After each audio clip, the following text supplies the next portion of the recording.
Hello friends, welcome to சாச்சி சமையல். நம்ம இன்னைக்கு என்ன ரெசிபி பார்க்க போகிறோம் அப்படின்னு பார்த்தீங்கன்னா, யாருக்குமே பிடிக்காத பாவக்காவை இந்த மாதிரி செஞ்சு கொடுத்தீங்கன்னா எல்லாருமே ரொம்ப விரும்பி சாப்பிடுவாங்க.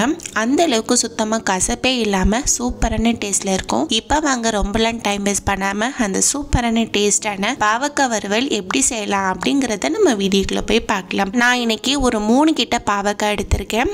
பாவக்காயில் அப் அண்ட் டவுன் கட் பண்ணிவிட்டு, பெரிய பாவக்காய் இருந்தால் ஒரு 3 பீஸாக கட் பண்ணிக்கோங்க.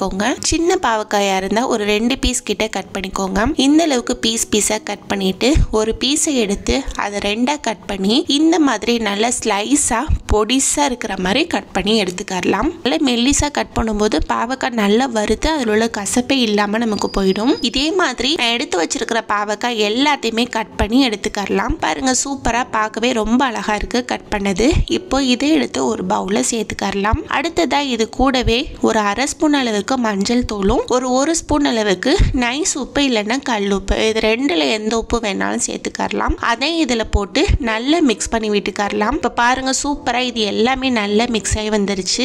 இந்த டைம்ல இதை எடுத்து ஒரு 10 to 15 நிமிஷம் ஓரமா வச்சிருங்க. பாவக்கால உப்பு நல்லா செட் ஆகி இதுல இருந்து நமக்கு தண்ணி ரிலீஸ் ஆகும். இப்போ ஒரு 10 நிமிஷத்துக்கிட்ட ஆயிடுச்சு. நான் சொன்னேன்ல இதுல இருந்து தண்ணி ரிலீஸ் ஆகும் அப்படின்ட்டு. கையை வச்சு இது மாதிரி நல்லா பிழிஞ்சு எடுத்தீங்கன்னா இதுல உள்ள கசப்பு தன்மையில நமக்கு நல்ல ரிலீஸ் ஆயிட்டு கிடைக்கும். இதே மாதிரி எல்லா பாவக்காயுமே பிழிஞ்சு எடுத்து தனியா ஒரு பாத்திரத்துல போட்டு அந்த பாவக்காவை ஒரு 2 தடவை கிட்ட நல்லா வாஷ் பண்ணி எடுத்து வச்சுக்கோங்க. அடுத்து பாவக்காய் வறுவல் செய்ய ஸ்டார்ட் பண்ணிடலாம். அதுக்கு ஒரு கடாய் எடுத்து வச்சுக்கோங்க. அதுல ஒரு 2 ஸ்பூன் அளவுக்கு எண்ணெய் சேர்த்துக்கலாம். எண்ணெய் நல்லா காஞ்சதும் 1 ஸ்பூன் சோம்பும் 1 ஸ்பூன் கடுகும் போட்டு நல்லா பொரிச்சு விட்டுக்கலாம். நம்ம போட்டு கடுகு ஓரளவுக்கு பொரிஞ்சு வந்த பிறகு நம்ம கிளீன் பண்ணி வச்சிருக்கிற பாவக்காய் எடுத்து இதுல போட்டு அந்த எண்ணெயில நல்லா சுருள வதக்கி விட்டுக்கலாம். ஆல்ரெடி ஊறி அதில் உள்ள தண்ணி எல்லாம் நல்லா வத்திட்டனால சீக்கிரமே வதங்கி வெந்தும் கிடைக்கும். இந்த அளவுக்கு இதை நல்லா ஓரளவுக்கு வதக்கி விட்டுட்டு ஓரளவுக்கு கடாய் ஃபுல்லா ஸ்ப்ரெட்டும் பண்ணி விட்டுட்டு மூடி வச்சு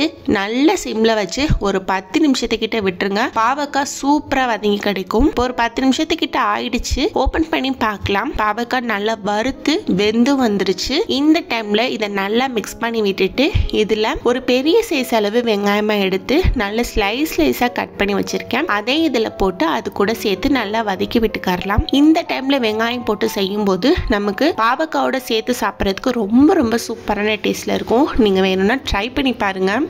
வெங்காயமும் வதங்கி ஓரளவுக்கு நல்ல ஒரு கண்ணாடி பதத்துக்கு வந்துருச்சு. இந்த டைம்ல இதுக்கு தேவையான மசாலா சேர்த்துக்கலாம். ஒரு 1/2 ஸ்பூன் அளவுக்கு மஞ்சள் தூள், ஒரு 1/2 ஸ்பூன் அளவுக்கு மிளகாய் தூள், ஒரு 1/2 ஸ்பூன் கரம் மசாலா, ஒரு ஸ்பூன் அளவுக்கு குழம்பு மல்லித்தூள், இதையும் போட்டு அது கூட சேர்த்து நல்லா மிக்ஸ் பண்ணி விட்டுக்கலாம். இப்போ ஆல்ரெடி போட்டு ஊற வச்சிட்டனால எனக்கு உப்பு கரெக்டா இருக்கு. உப்பு பத்தல அப்படின்ற பட்சத்துக்கு இந்த டைம்ல கொஞ்சமா உப்பும் சேர்த்து நல்லா மிக்ஸ் பண்ணி விட்டுக்கோங்க. இப்போ பாருங்க, பாவக்காய் நல்லா வதங்கி மசாலா எல்லாமே அதுல நல்லா செட் ஆயிட்டு எண்ணெயும் கூட லைட்டா பிரிஞ்சு வர ஸ்டார்ட் ஆயிடுச்சு.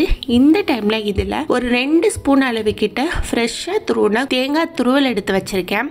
அதை இதுல போட்டு அது கூட சேர்த்து நல்லா வதக்கி விட்டுக்கலாம். தேங்காய் துருவலாம் அந்த பாவக்காய் கூட நல்லா மிக்ஸ் ஆயிட்டு பாவக்காய் நல்லா சுருள வதங்கி வெந்து வந்த பிறகு இந்த டைம்ல சர்வ் பண்ணி பாருங்க. செம்மையா இருக்கும் டேஸ்ட். இனிமே பாவக்காய் எங்க வீட்டுல பிடிக்காது அப்படின்னு சொல்லவே மாட்டீங்க. அந்த அளவுக்கு சூப்பரான டேஸ்ட்ல கொஞ்சம் கூட கசப்பே இல்லாம இருக்கும். நீ பார்த்துட்டு எப்படி இருந்தது அப்படிங்கறத கமெண்ட் பாக்ஸ்ல கமெண்ட் பண்ணுங்க.